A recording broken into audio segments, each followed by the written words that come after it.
Hi all. അപ്പോൾ ഇന്ന് നമ്മൾ പഠിക്കാൻ പോകുന്ന chapter mechanical properties of fluids ആണ്. കുറച്ച് ലെങ്തി ആയിട്ടുള്ള ചാപ്റ്ററാണ്, പക്ഷേ സിമ്പിൾ ചാപ്റ്ററാണ്. Mechanical properties of fluids, right? അപ്പോൾ ഇവിടെ ആദ്യം നമ്മൾ കാണുന്നത് pressure is equal to force divided by area, right? ഫോഴ്സിനെ നമുക്ക് എന്തായിട്ട് വിളിക്കാം? Thrust. So pressure is equal to force by area or thrust by area.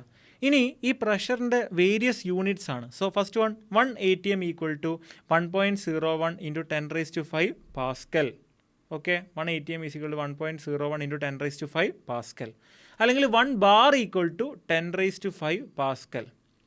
Okay, 1 torr equal to 1 mm mercury, അല്ലെങ്കിൽ 1 torr equal to 133 pascal. Last 1 ATM is equal to 760 torr. Correct. അപ്പോൾ ഇതിൽ എന്തായാലും ഓർത്തിരിക്കേണ്ട കാര്യം 1 ATM equal to 1.01 into 10⁵ pascal, അതുപോലെ 1 bar equal to 10⁵ Pascal. ഇത് നമ്മൾ എന്തായാലും അറിഞ്ഞിരിക്കണം. കറക്റ്റ്. ഇനി P equal to P0 plus HρG. ആ HρG ആണ് എന്ത്? Hydrostatic pressure. Okay, HρG is the hydrostatic pressure. P0 is the pressure at the surface. Okay, അപ്പോൾ അവിടുന്ന് നമ്മൾ എത്രത്തോളം താഴേക്ക് പോകുന്നു അത്രത്തോളം പ്രഷർ കൂടും. അതിന് താഴെ എത്ര വാട്ടർ കോളം ഹൈറ്റ് ഉണ്ടോ ആ ഹൈഡ്രോസ്റ്റാറ്റിക് പ്രഷർ നമ്മൾ അതിൻ്റെ കൂടെ ആഡ് ചെയ്യുമ്പോൾ you will be getting the pressure at the point where you are asked to find the pressure. Correct. So P equal to P0 plus HρG, where HρG is the hydrostatic pressure. Okay, P equal to P0 plus HρG, where HρG is the hydrostatic pressure. ഇനി അടുത്ത് നമ്മൾ കാണുന്ന term relative density. എന്താണ് relative density? It is the ratio of density of a liquid to density of water. It is the ratio of density of a liquid to density of water. ഒരു ലിക്വിഡിൻ്റെ density compared to density of water, that is called relative density. അപ്പോൾ ഇപ്പോൾ ഇതൊരു യൂട്യൂബാണ്. ഇതിൽ 2 type ലിക്വിഡാണ് ഉള്ളത്. ഒന്ന് water, I will write it as ρW, and the other one is ρL. Okay, അവിടെ ഈ വാട്ടർ കോളം ബാലൻസ് ചെയ്ത് നിൽക്കുകയാണ്. അത് 2 പേരുടെയും പ്രഷർ മെയിൻറ്റെയിൻ ചെയ്ത് നിൽക്കുകയാണ്. അപ്പോൾ അതേ പ്രഷർ അപ്പുറത്ത് മെയിൻറ്റെയിൻ ചെയ്യാൻ അയാൾ എന്ത് ചെയ്യണം? ചിലപ്പോൾ കുറച്ചൊന്ന് മുകളിലേക്ക് പൊങ്ങേണ്ട വരും. ഓക്കെ, കാരണം അപ്പുറത്തെ ആളുടെ ഡെൻസിറ്റി കൂടുതലാണ്. ഡെൻസിറ്റി കൂടുതലാണെങ്കിൽ ഹൈറ്റ് കുറഞ്ഞാൽ കുഴപ്പമില്ല. ഓക്കെ, ഡെൻസിറ്റി കുറവാണെങ്കിൽ ഹൈറ്റ് കൂടണം. So H into density is a constant. അപ്പോൾ ഇവിടെ HL ρL G is equal to HW ρW G. Correct. അപ്പോൾ height into density is a constant. If density is more, height കുറഞ്ഞാൽ കുഴപ്പമില്ല. Density കുറവാണെങ്കിൽ height കൂട്ടിയേ പറ്റൂ. അങ്ങനെയാണെങ്കിൽ മാത്രമേ പ്രഷറിഡ് നമുക്ക് എന്ത് ചെയ്യാൻ പറ്റൂ? ഈക്വൽ ആക്കാൻ പറ്റൂ. Okay, and this related density is also having another term called specific gravity. അപ്പോൾ ഇത് രണ്ടും one and the same. Okay അല്ലേ? ഇനി അടുത്തൊരു ടേം അപ്ത്രസ്റ്റ്. എന്താണ് upthrust? It is the weight of the displaced liquid. അപ്പം ഞാൻ വെള്ളത്തിൽ ഇപ്പം മുങ്ങിപ്പോകുന്നില്ല, ഞാൻ ജസ്റ്റ് ഫ്ലോട്ട് ചെയ്ത് കിടക്കാൻ വേണ്ടി ഞാനൊരു ഒബ്ജക്റ്റ് വെള്ളത്തിലിട്ടു. അപ്പോൾ വെള്ളത്തിൽ ഞാൻ ഒബ്ജക്റ്റ് ഇട്ടപ്പം ആ ഒബ്ജക്റ്റിൻ്റെ കുറച്ച് പാർട്ട് വെള്ളത്തിൽ താണു പോവില്ലേ? അല്ലേ? അപ്പോൾ കുറച്ച് വെള്ളം അവിടുന്ന് ഡിസ്പ്ലേസ്ഡ് ആകില്ലേ? ആ ഡിസ്പ്ലേസ്ഡ് ആയ വെള്ളത്തിൻ്റെ വെയ്റ്റിനെയാണ് നമ്മൾ എന്ത് പറയുന്നത്? അപ്ത്രസ്റ്റ് എന്ന് പറയുന്നത്. So upthrust is nothing but the weight of the displaced liquid. Okay, so it is the weight of the displaced liquid. അല്ലെങ്കിൽ എന്ത് പറയാം? It is the loss in weight. ഞാൻ എയറിൽ പിടിക്കുമ്പോൾ അതിനൊരു വെയ്റ്റ് ഉണ്ട്. ഞാൻ വെള്ളത്തിലിടുമ്പോൾ അതിനെന്ത് പറ്റും? അതിൻ്റെ കുറച്ച് വെയ്റ്റ് വെള്ളം ബാലൻസ് ചെയ്യും. അതുകൊണ്ട് അതിൻ്റെ വെയ്റ്റ് കുറയും. അതൊരു അപ്പറൻറ്റ് വെയ്റ്റ് ആവും. So you can also call upthrust as the loss in weight. So it is a difference between real weight and apparent weight, right? So upthrust is equal to weight of the displaced liquid, V rho G, or it is the loss in weight, അതായത് real weight minus apparent weight. അല്ലെങ്കിൽ it is a weight of floating body. Float ചെയ്ത് കിടക്കുകയാണെങ്കിൽ അതിൻ്റെ അർത്ഥം അത് എന്തുകൊണ്ടാണ്? Just floating ആയിട്ടുള്ളൊരു body ഉണ്ട്, നമുക്ക് ഫ്ലോട്ടിംഗ് ബോഡി ഉണ്ട്. ജസ്റ്റ് ഫ്ലോട്ടിംഗ് എന്ന് പറഞ്ഞാൽ എന്താ? നിങ്ങൾ ഇനി ചെറിയൊരു തട്ടും കൂടെ കൊടുത്താൽ അത് മുങ്ങിപ്പോവും. പക്ഷേ ഫ്ലോട്ടിംഗ് ബോഡി ആണെങ്കിലോ, നിങ്ങളൊന്ന് തള്ളി അതൊന്ന് ഓസിലേറ്റ് ചെയ്തിട്ട് അത് എന്ത് ചെയ്യും? തിരിച്ച് നമ്മൾ എവിടെ നിന്നാണോ തള്ളി വിട്ടത് ആ പോയിന്റിലേക്ക് അത് തിരിച്ച് വരും. അത് ഫ്ലോട്ടിംഗ്. മറ്റേത് just floating.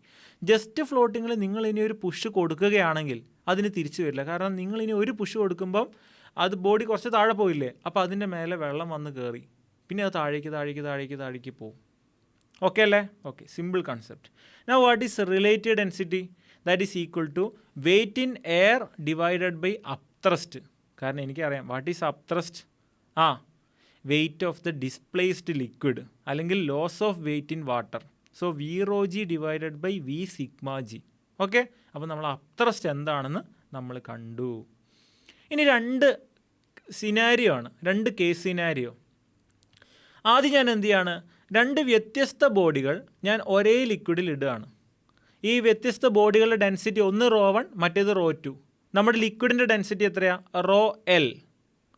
What you mean by fractional volume? Density of the object divided by density of the liquid. അപ്പോൾ ρ1 ബൈ ρl ആണ് ഫ്രാക്ഷണൽ വോളിയം ഓഫ് 1. അതുപോലെ ρ2 by ρl fractional volume of 2. So ρ1 by ρl divided by ρ2 by ρl is equal to F1 by F2. അപ്പോൾ ρ1 by ρ2 is equal to F1 by F2. ആർക്കാണോ density കൂടുതൽ അവൻ്റെ fractional volume കൂടുതലായിരിക്കും. ശരിയല്ലേ? ഇതുണ്ടോ, ഇവിടെ ഇവന് ഡെൻസിറ്റി കൂടുതലല്ലേ, അതുകൊണ്ട് അവൻ്റെ ഫ്രാക്ഷണൽ വോളിയം കൂടുതലാണ്. ഓക്കെ, ഡെൻസിറ്റി കൂടുതലായതുകൊണ്ട് ഫ്രാക്ഷണൽ വോളിയം കൂടുതലാണ്. ഇവിടെ ഡെൻസിറ്റി കുറവാണ്, അതുകൊണ്ട് തന്നെ ഫ്രാക്ഷണൽ വോളിയം കുറവാണ്. സിമ്പിൾ. ഇനി same body is placed in different liquids. ഒരേ ബോഡി 2 വ്യത്യസ്ത ലിക്വിഡിൽ ഇടുകയാണ്. ഓക്കെ, ഒരേ ബോഡി 2 ലിക്വിഡ് കേട്ടോ, ഇതിലൊരു ലിക്വിഡ്, ഇതിൽ വേറൊരു ലിക്വിഡ്. ഇതിലിട്ടപ്പോൾ ഇത്രയും മുങ്ങിപ്പോയി, അതേ ബോഡി ഇവിടെ ഇട്ടപ്പോൾ ഇത്രയും മുങ്ങിയിട്ടുള്ളൂ. അതിൻ്റെ അർത്ഥം ഇതിലേത് ലിക്വിഡിനാണ് ഡെൻസിറ്റി കൂടുതൽ? ഇതിലേത് ലിക്വിഡിനാണ് ഡെൻസിറ്റി കൂടുതൽ? സെയിം ബോഡിയാണ്. ഇവിടെ ഇത്രയും ലിക്വിഡ് ഡിസ്പ്ലേസ് ചെയ്തപ്പോൾ തന്നെ, ഇത്രയും വോളിയം ഡിസ്പ്ലേസ് ചെയ്തപ്പോൾ തന്നെ ആ ഒബ്ജക്റ്റിൻ്റെ വെയ്റ്റിനെ ബാലൻസ് ചെയ്തു. പക്ഷേ ഇവിടെയോ വളരെ അധികം വോളിയം ഡിസ്പ്ലേസ് ചെയ്യേണ്ട വന്നു. അതിൻ്റെ അർത്ഥം ഇയാളുടെ ഡെൻസിറ്റി കുറവാണ്, ഇയാളുടെ ഡെൻസിറ്റി കൂടുതലാണ്. അത് കറക്റ്റാണ്. കാരണം by the equation rho by ρ1 divided by rho by ρ2 is equal to F1 by F2. Fractional volume is inversely proportional to the density of the liquids. Okay അല്ലേ? സിമ്പിൾ. കൺസെപ്റ്റ് ക്ലിയർ അല്ലേ? Okay. Now എനിക്ക് 2 liquid എനിക്ക് 2 രീതിയിൽ mix ചെയ്യാം. ഒന്ന് equal in volume, 5 ml എടുത്തു, 5 ml പാല്, 5 ml വെള്ളം, അങ്ങനെ മിക്സ് ചെയ്യാം. അല്ലെങ്കിലോ equal in mass, 5 gram 5 gram. ഇത് 2 മിക്സ് ചെയ്യുമ്പോഴും density of the mixture is calculated in 2 different ways. When they are mixed in 2 equal volume, it is direct division, ρ1 plus ρ2 by 2. But when they are mixed in equal mass, the equation is 2 ρ1 ρ2 divided by ρ1 plus ρ2. Okay അല്ലേ? ഇനി hydraulic lift, ഇത് പലപ്പോഴും നമ്മുടെ daily ലൈഫിൽ, daily എന്നിപ്പോൾ ആരും car കൊണ്ട് കഴുകാൻ പോകുന്നില്ലല്ലോ, അപ്പോൾ ഡെയിലി ലൈഫിൽ നമുക്ക് കാണാൻ പറ്റില്ല. പക്ഷേ ഇടയ്ക്കിടയ്ക്ക് നമ്മൾ കാണുന്ന, അല്ലെങ്കിൽ നമ്മുടെ ഒരു ദൈനംദിന ജീവിതത്തിലുള്ള ഒരു സാധനമാണ് ഈ ഹൈഡ്രോളിക് ലിഫ്റ്റ്. കാറ് പൊക്കുന്ന കണ്ടിട്ടുണ്ടോ? കാറ് പൊക്കുമ്പം കാറ് ഇരിക്കുന്ന സർഫസ് ഏരിയ വളരെ വലുതാണ്, പക്ഷേ നമ്മളിത് പൊക്കാൻ ഉപയോഗിക്കുന്ന സ്ഥലത്തെ ലിവർ എന്ന് പറയുന്നത് വളരെ ചെറിയ ഏരിയ ഉള്ളൊരു സ്ഥലമാണ്. അവിടെയാണ് the principle of hydraulic lift. Force by area is a constant. Okay അല്ലേ? So when force increases area also will increase. അപ്പോൾ കുറച്ച് ഏരിയ ഉള്ളൂവെങ്കിലോ കുറച്ച് ഫോഴ്സ് അപ്ലൈ ചെയ്താൽ മതി. So F1 by A1 is equal to F2 by A2. When area is more, force applied should be more. When area is less, force applied should be less. അടുത്ത ഒരു point, mass flux is a constant. Mass flux is a constant എന്ന് പറഞ്ഞാൽ എന്താണ്? Mass of liquid flowing out is equal to mass of liquid flowing in. നിങ്ങളൊരു hose എടുക്കുക, നിങ്ങളൊരു ഹോസ് എടുത്തിട്ട് pipe ഓണാക്കുക. ആ പൈപ്പിലൂടെ പുറത്തേക്ക് വരുന്നത് എന്തായാലും ഇതിലൂടെ പുറത്തേക്ക് പോയാലേ പറ്റുള്ളൂ. ഹോസിൻ്റെ അറ്റത്തൂടെ പുറത്തേക്ക് പോകണ്ടേ? കാരണം mass is flowing in, so mass should flow out. Simple. ഇനി നിങ്ങളെ ഇക്വേഷൻ നോക്കുക. Rho into area into velocity into time. Rho എന്ന് പറയുന്നത് ഡെൻസിറ്റിയാണ് അല്ലേ? റോ എന്ന് പറയുന്നത് ഡെൻസിറ്റിയാണ്. ആ density into area into velocity into time ചെയ്യുമ്പോൾ നമുക്ക് എന്താണ് കിട്ടുന്നത് നോക്കാം. See, area into velocity, area into velocity എന്ന് പറയുമ്പോൾ ലെങ്ത് ബൈ ടൈം. അപ്പോൾ area into length by time എന്ന് പറയുന്നത് വോളിയം ഡിവൈഡഡ് ബൈ ടൈമാണ്. അപ്പോൾ ഏരിയ ഇൻറ്റു വെലോസിറ്റി കാൽക്കുലേറ്റ് ചെയ്തു. ഇതിന് density is equal to mass divided by volume. അതിനെ ടൈം കൊണ്ട് മൾട്ടിപ്ലൈ ചെയ്യണമെന്നാണ് പറഞ്ഞിരിക്കുന്നത്. അപ്പോൾ വോളിയം ക്യാൻസൽ ചെയ്യും, ടൈം ക്യാൻസൽ ചെയ്യും. ശരിക്കും ഈ ടേം എന്ന് പറയുന്നത് എന്താണ്? അത് മാസ് തന്നെയാണ്. Okay, volume density into area into velocity into time എന്ന് പറയുന്നത് എന്ത് തന്നെയാണ്? മാസ് തന്നെയാണ്. അതുകൊണ്ടാണ് നമ്മൾ മേലെ എന്ത് എഴുതിയത്? Mass flux is a constant. Mass flowing in is equal to mass flowing out. Simple concept. Okay, അപ്പോൾ അതിനൊന്ന് മാറ്റി എഴുതിയതാണ്. Rho into V by S into delta T is a constant. What is equation of continuity? Equation of continuity നിങ്ങൾ ഒരു ഹോസ് തന്നെ പിടിക്കുക, അല്ലെങ്കിൽ ഒരു പുഴ നമുക്ക് കൺസിഡർ ചെയ്യാം. ഏരിയ വളരെ കൂടുതലാവുമ്പോൾ ആ പുഴയുടെ വെലോസിറ്റി കുറവാണ്. പക്ഷേ ഈ പുഴ ഒഴുകി വളരെ നാരോ ആയിട്ടുള്ള പാത്തിലേക്ക് പോകുമ്പോൾ എന്ത് പറ്റും? അതിൻ്റെ വെലോസിറ്റി കൂടും. So when area decreases velocity increases, and when area increases velocity decreases. So area into velocity is a constant. അതാണ് ഇക്വേഷൻ ഓഫ് കണ്ടിന്യൂറ്റി, റൈറ്റ്? ഇനി അടുത്തത് ബെർണോളിസ് പ്രിൻസിപ്പിൾ. ഇത് വളരെ സിമ്പിളാണ്, പക്ഷേ കുട്ടികൾക്ക് വളരെ പേടിയാണ്. ബെർണോളി എന്ന് കേൾക്കുമ്പോൾ തന്നെ കുട്ടികൾ പാതി വഴിക്ക് തിരിഞ്ഞോടിപ്പോവും. It is very simple. It is according to the principle of conservation of energy. Okay, നിങ്ങൾ ഒരൊറ്റ ഇക്വേഷൻ പഠിച്ചാൽ മതി, ബാക്കി മൊത്തം നമുക്ക് അതിനകത്ത് കിട്ടും. അതേതാണ് ഇക്വേഷൻ? ഈ ഫസ്റ്റ് അണ്ടർലൈൻ ചെയ്ത ഇക്വേഷൻ കണ്ടോ? P plus half rho V square plus rho G H. നമ്മൾ ഈ ഹാഫ് എം വി സ്ക്വയർ എന്നൊക്കെ പറയുന്ന പോലെ half rho V square plus rho G H.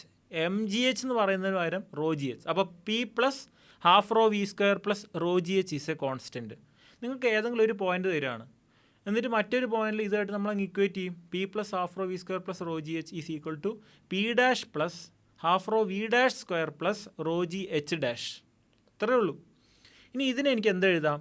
Divide throughout by rho and you will get P by rho is rho plus V square by 2 plus G H is a constant. ഇനി G കൊണ്ടും കൊണ്ട് divide ചെയ്താലോ?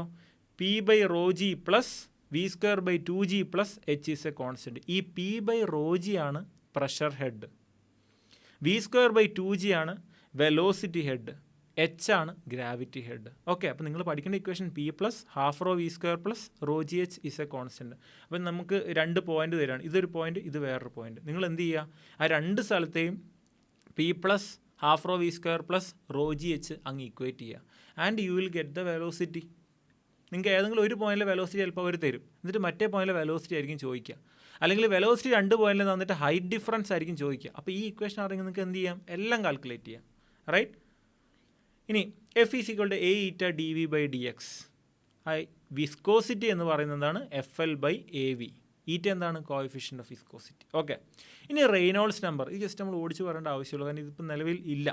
0 to 2000 ആണ് സ്പീഡെങ്കിൽ stream lined flow ആയിരിക്കും. അതായത് വളരെ കറക്റ്റായിട്ട് നല്ല ഡിസിപ്ലിൻഡോടെ ആയിരിക്കും വെള്ളം പോവുക. 2000-നും 3000-നും ഇടയിലാണെങ്കിൽ അത് സ്ട്രീം ലൈൻഡും ആകാം ടെർബുലൻറ്റും ആകാം. അതിങ്ങനെ മാറി മാറി കളിക്കും. Above 3000 the flow will be turbulent. ഒരച്ചടക്കവും ഇല്ല, നമ്മൾ പറയുന്നത് യാതൊന്നും കേൾക്കില്ല. Okay, right. ഇനി ഇവിടെ വീണ്ടും നോക്കുക, നമ്മൾ കണ്ടൊരു സാധനമാണ് area into velocity into density into delta T. If density same, area into velocity is a constant. Equation of continuity.